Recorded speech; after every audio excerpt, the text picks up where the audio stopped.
Hey everyone, I'm Bren. Welcome to my cottage garden located in New South Wales, Australia. With only 2 weeks to go until summer arrives, I thought this week I'll go through some edible crops and flowers that if you plant out into your garden now, you'll be able to harvest from them come summertime. Plus, I've got another garden pest back again, comes every year, but this time it just seems worse than ever. And I've also got apples falling from my tree. I want to show you all of that, plus more. So please just sit back and relax for a few minutes and let's get into it now.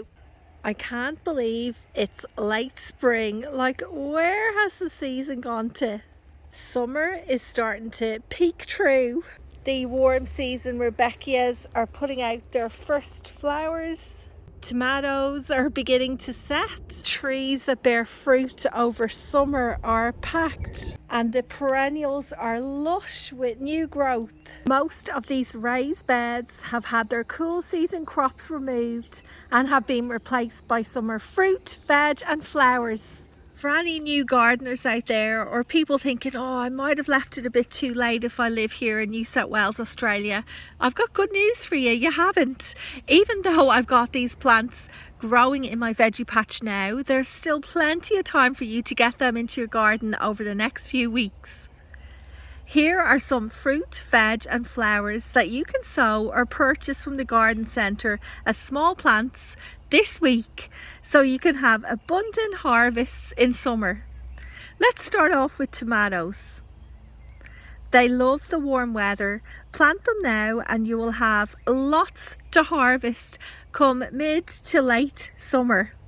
Zucchinis. They're very quick to grow. 1 or 2 plants for my family of 5 is enough to keep us going for months. Cucumbers. They thrive in the summer months, great for garden snacks, refreshing to eat in the heat.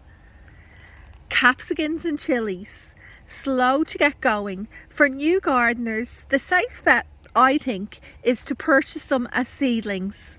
Beans, whether climbing or bush beans, they grow quick. The climbers look beautiful over archways. Watermelons. They love the long summer days, but they do need a bit of space to help spread out. Rock melons, also known as cantaloupes. You need to give them consistent water for that sweet, juicy fruit. Strawberries, great for small spaces. They grow well in pots. You just need to keep them well watered and mulched. Now onto some flowers. Zinnias, one of my favourite cut flowers to grow in summer. They grow well in our hot, dry climate. Amaranthus, they really are showstoppers in the garden. Some of the varieties can get huge. Cosmos, fluffy and flowy, they put on a beautiful display in autumn as other flowers start to slow down. Finally, but not least, dahlias. Be careful with these because you may become addicted. If you buy their tubers now in garden centres or online over the next week or two, get them planted out and they will just take off for you. Everything you just saw there is only really a taste of what you can grow now. There are so many more veggies, flowers and fruit that you can be planting out. I don't know about you, but I find it so hard to control myself when I go into those garden centres and I see the array of seedlings. I really have to hold myself back because, you know, we all really only have limited space, do we, in the garden, and we can't go nuts. We'll end up buying plants and nowhere to put them. There are some jobs out here that I need to get stuck into over the weekend. For example, in this bed, the cucumber plants are sprawling all over the place. It's a vining plant that I prefer to grow vertically. Look at that, a little mini cucumber. I mean, some people do prefer to just allow it to grow along horizontally, but I find that takes up more space, and space is precious in the garden, so growing them upwards frees up the rest of this bed for other plants. Look what I just noticed. Something's taken a big chunk out of this one. Serves me right.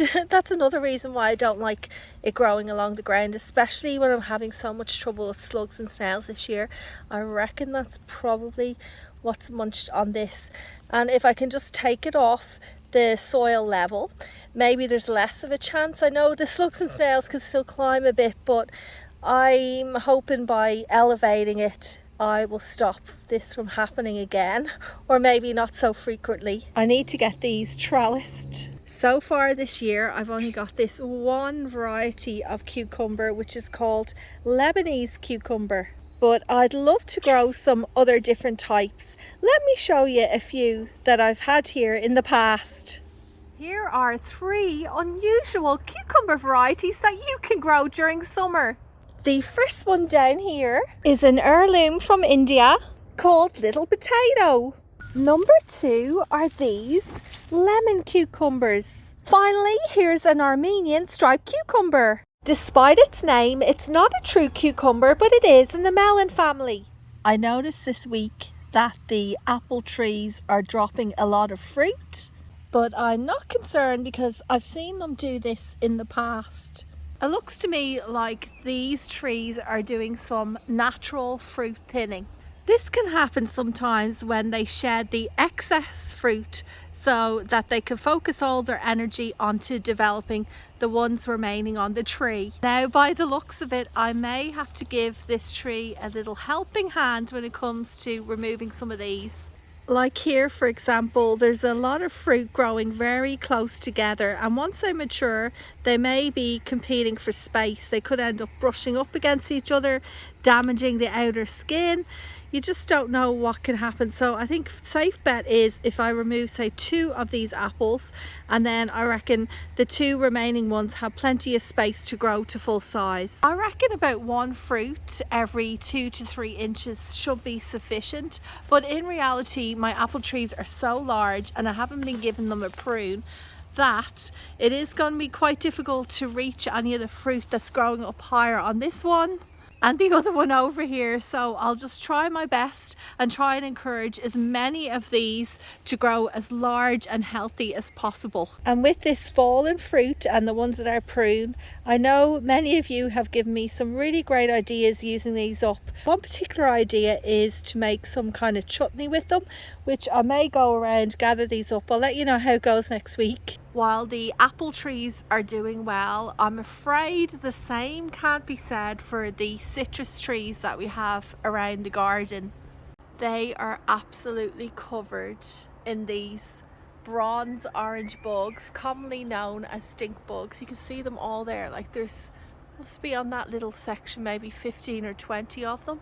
They're also all over my neighbour's citrus trees too. I don't really want to get too close to them because they can spray you with this liquid that can actually irritate your skin, and you certainly shouldn't get it into your eyes. It's not very good, and they stink as well. I guess that's why they have that name, stink bug. I reckon there's so many of them this year because we had a very mild winter, which I guess helped more of them survive through the cooler months. I'm not game enough, am I? Am I game enough to lift this up to show you them underneath? Oh wow, look at them. Oh, there's way more than they even taught. And you know what they do? They just sap the suck the sap out of new fruit, the stems and the leaves, and they really just make the plant a lot, or the tree a lot weaker and vulnerable and more susceptible to disease. Oh, I have shown you these before in past years for anyone who's been following me along for a while, but I don't think I've shown you this many. Do you see that big black bug up there? That's one of the mature stink bugs. They start off green and then they turn orange and then finally they're black. You know, you can get rid of them by picking them off, but I don't know how I'm going to do that with there being so many. You can also vacuum them, which sounds a bit crazy, but it works. I'm not too sure if I'm going to get many oranges this year, because see that black ball? That was an immature orange, and I reckon I've actually seen quite a number of them on the tree that are like that. I think this is from those bugs. They've just caused the fruit to blacken off. I was really hoping this year I'd get a decent harvest of oranges. Now, just because I found those few black immature fruit, it doesn't mean it's the same way all over the tree. there could be some healthy fruit up on top. Maybe I'm just being a bit optimistic, I don't know, but I will spray the tree. um I think you can get, is it neem oil? I believe that's organic. I'll have to look into it. Maybe that will work against them. I don't know. Anyone got any suggestions? Anyway, we'll put that aside for the moment. It's time for me to head off. It's getting quite hot out here, but it's a beautiful clear blue sky. I'm going to go collect my kids from school and maybe potter around in my patch a little bit later on. Thank you so much for watching, everyone. Don't forget, if you're new here, please consider subscribing. I post a video every Friday. Well, at least I try to get back into a good routine. I did take a break for a few months because we were renovating the house, but now things seem to be back on track. Anyway, I hope you have an awesome weekend and get to do a bit of gardening no matter where you are in the world. Thanks for watching. See ya.